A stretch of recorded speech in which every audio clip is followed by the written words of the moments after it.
Hey mate, I'm Buck, and today we're tackling a question that's keeping millions of people awake at night. Can you actually retire with only $500,000?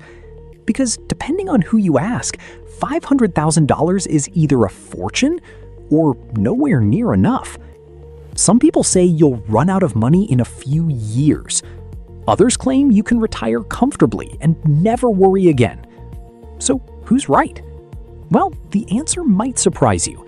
And before you make any assumptions, stick around because one simple mistake could completely change whether $500,000 is enough or a retirement disaster. Let's jump in. Imagine waking up tomorrow and realizing you never have to go to work again.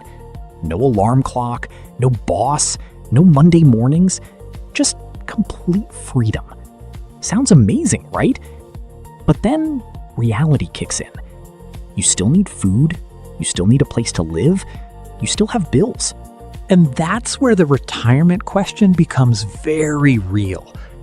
Most people focus on how much money they have, but wealthy people focus on something completely different: how much money they spend. Because retirement isn't about having a huge pile of cash, it's about making sure that pile lasts. And that's a massive difference. Let's start with a simple calculation. If you have $500,000 invested, how much income can it realistically generate? Many investors use something called the 4% rule. Now, don't worry, this isn't complicated. The idea is simple.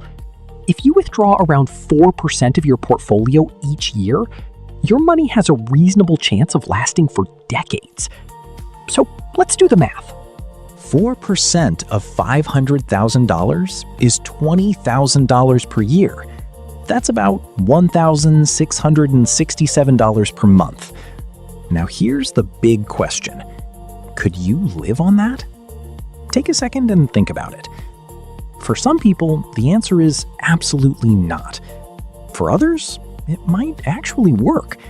And that's why there isn't one universal answer. Let's look at two different retirees. The first person owns their home outright. No mortgage, no rent, no major debt.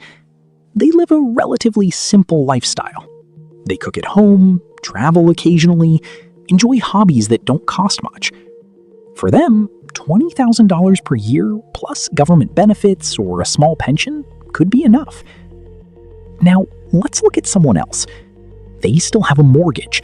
They enjoy expensive travel. They spend heavily every month. For them, even $50,000 per year might not be enough. Same retirement fund, completely different outcome. Here's where things get interesting. Most people assume retirement means stopping work forever. But that's not what many retirees actually do. In fact, some of the happiest retirees continue earning money, not because they need to, because they want to. Maybe they freelance, maybe they consult, maybe they run a small online business. Maybe they work 1 or 2 days per week. Imagine your investments generate $20,000 per year. Then you earn another $10,000 doing something you enjoy.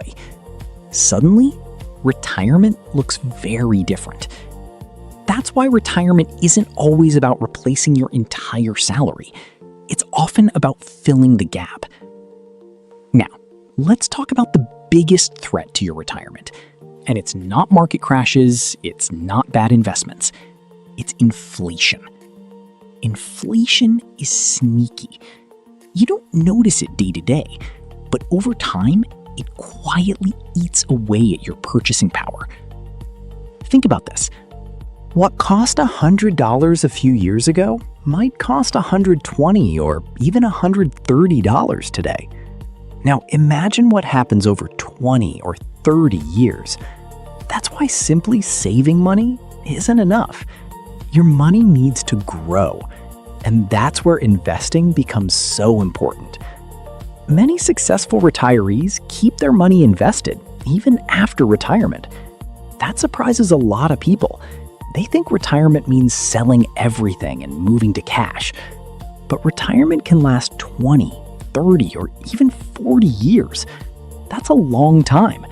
Your portfolio still needs to work for you. This is why many investors use diversified ETFs and index funds. They're simple, low cost, and they give exposure to hundreds or even thousands of companies around the world. Instead of trying to pick the next big winner, they own a piece of the entire market. And over the long term, that strategy has worked incredibly well for many investors. But here's something nobody talks about enough. Your retirement number isn't fixed. You can change it. Most people think they need millions because they never question their lifestyle. What if you moved somewhere cheaper? What if you downsized your home?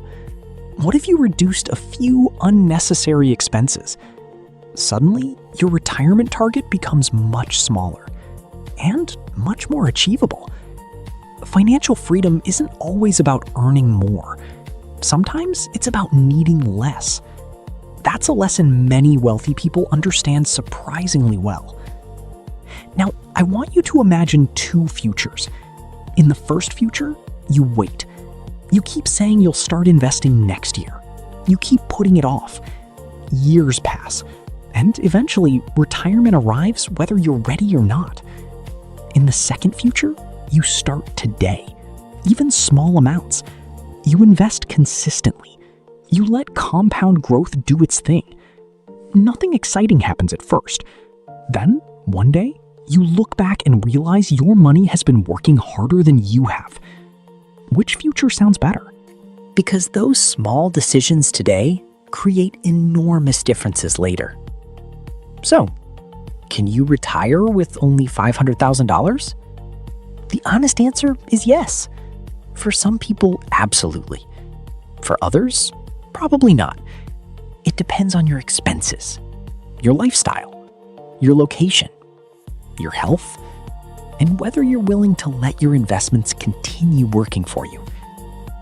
But maybe the better question isn't, can I retire with $500,000? Maybe the better question is, what kind of life do I want my money to support? Because once you know that answer, everything becomes clearer. You know how much you need, you know what you're aiming for, and you can build a plan to get there. At the end of the day, retirement isn't about hitting some magical number. It's about creating enough freedom to spend your time the way you want. And remember this, the people who build wealth aren't always the highest earners. They're usually the ones who start early, stay consistent, and give their money time to grow.